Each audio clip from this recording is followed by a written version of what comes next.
Hi there Libra, welcome back to Wild Lotus Tarot. This will be your weekly intuitive reading for October 26th through to November the 1st. Let's see what's on the cards for you Libra, beginning with the Work Your Light Oracle. To see what the overarching message or theme may be for you for the week, for Libra.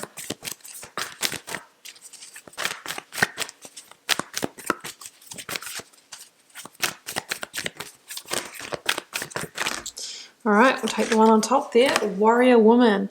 Have you answered your deepest calling? For me, sometimes this links to the energy of Aries. You know, it really is that, you know, the bold warrior who dares to go first, but also it's about claiming victories as well. Have you answered your deepest calling? And what is it going to take for you to do that, Libra? You know, do you need to cut yourself free from something in your life? Do you need to have honest, authentic, and open communications with others, maybe with yourself? You know, how can you claim this victory for yourself? And your deepest calling could be, you know, the soul work that you've come here to do. Maybe mastering, you know, family and relationships will be different for all of you. But there is kind of an insight here to really consider this week. What is your purpose? Why are you here? What does your soul need in this lifetime? And to start taking the steps to move towards that. Doesn't matter if you feel like you're not on that path. It is never too late to get back into the dance of life. You know, Dhyana, effortless flow. So Dhyana is one of the 8 stages of yoga, Libra, and it's about concentration and meditation with the intention to know the truth. And it might be, you know, your intention to know the truth about your purpose, your deeper calling.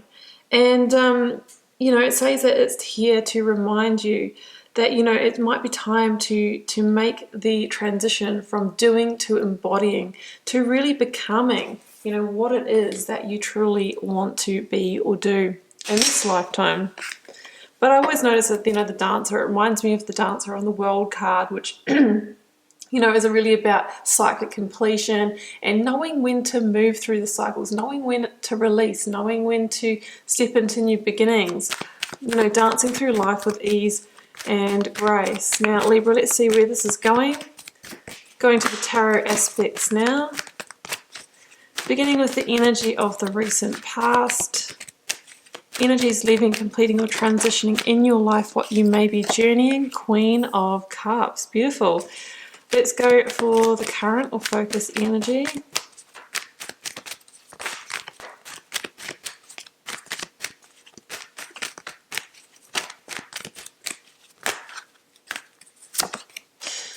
Yes, because I really feel like you're going to be making a step towards passion, towards purpose. You know, that really is for me, you know, the opportunities coming in that are aligned, right? You know, it's really passionate, aligned relationships or purpose work, you know, spirituality.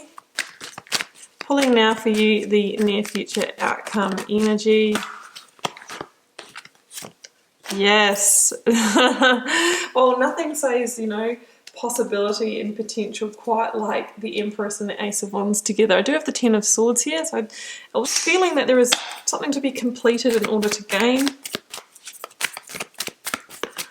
Clarifying the Queen of Cups now for you.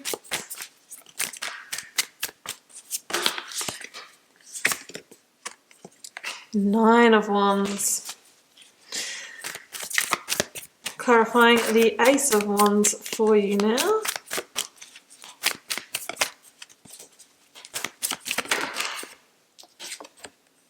The Chariot. And the Empress. I mean, you know, it's just, you know, I start seeing it all come together, the message, and that's why it makes me laugh, because it's just always works out perfectly. 10 of Wands. Oh my goodness. 10 of Wands and the Ace of Wands again. Wow, and I have the Star at the bottom of the deck.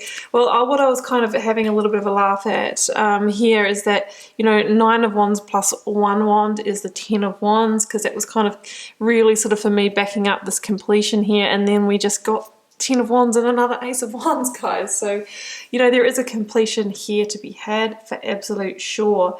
Now, it's interesting. So let's jump in. Queen of Cups, Nine of Wands. We've got the Star over here as well. Yeah, I mean, the Star for me, again, is kind of like that calling to divine purpose. I mean, the Star really is that. It's a card of Aquarius, but it's also the card of divine wish fulfillment. And we've got this kind of energy of stepping into your calling.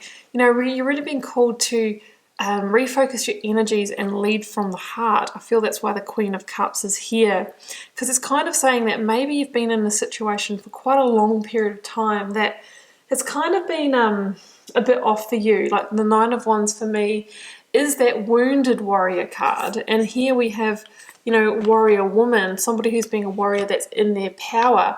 Now, the wounded warrior can be in that state because they've been in a situation for a long time that's not really in alignment, that's kind of worn them down over time. So, of course, you know, guys, general readings, but it can be being in a relationship that's not quite right for us with somebody that might be a little difficult, that we have to feel like we have to defend ourselves. We're walking on eggshells. You could say the same about the workplace. If you're in a situation where it always kind of feels a little bit unfair, a little bit, you know, weighted not in your direction, it can be, for me, it's the energy of that fight, flight, or freeze, you know, just feeling like we are on the defense or we're in a reactive state. So it's really time to release that energy and move towards our bigger calling, to go through that new rebirth, that healing, and all of that kind of thing. For some of you, I mean, the Star does follow on from the Tower in the Major Arcana. Some of you may have had a Tower moment and kind of be regrouping out of that. Obviously, we have a lot of completion energy in this reading, completion and new beginnings. So I'm kind of thinking that the Spirit or Tarot is saying, hey, you know, just follow your intuition, follow the path, and we can actually avoid that Tower moment here. The Queen of Cups, I just noticed how she's so focused on this beautiful gilded golden cup here. And for me, then, this is the cup of the new, of the opportunity. It's the cup of what she intuitively knows is her calling, and, you know, really getting into a place of, you know, emotional intelligence, you know, making good decisions, staying grounded, all of those kind of things. But I'm really seeing a refocusing of energy towards purpose. So look at this. I mean, the 9 wands plus 1 wand equals the 10 of wands. We have that in this reading. It's pretty much, I'm pretty much reading the last 2 cards here now. So the 10 of wands is the release of what has weighed you down, you know, the burden of the situation, the heaviness. And it's interesting because the person that carries the 10 wands on their shoulders can't really see other options. For me, that is a situation that really takes all of your energetic resources just to be in it. And you can become accustomed to that, and then you don't really notice anymore how taxing it actually is, to, you know, make sure that you're not triggering somebody else, to make sure that you're, you know, keeping on those, treading lightly on those eggshells so you don't set your partner off, to make sure you don't disappoint your manager, you know, to make sure you don't tip somebody over into aggression, all of those kinds of things. It's time to end that. That's no way to live. And there's a real sense here that there's greater opportunities waiting for you. I mean, the Ace of Wands is a passionate, inspired new beginning. So it can be, you know, a job or something that is on purpose for you. It can be a spirituality. It can be going through a period of growth. It can be also, you know, new opportunities in romance as well that are really aligned for you. The Chariot is a sense of moving on from something so that we can start moving towards this positive energy. It talks about leaving home or leaving that kind of security and safety. And for me, the person that has stayed in the 9 of Wands for quite a while has done so because there is some kind of comfort in it. There's comfort in it because it's become the known. And there's, of course, there is discomfort sometimes in stepping into, you know, an uncertain future somewhere else, right? Stepping into the fog. But what I notice about this version of the Chariot is how liberated this unicorn looks. You know, it is about, you know, freedom, liberation, releasing the baggage and really moving in your own direction now. It calls for a clear decision and clear alignment in your mind first in order to move forward in a clear direction with pace.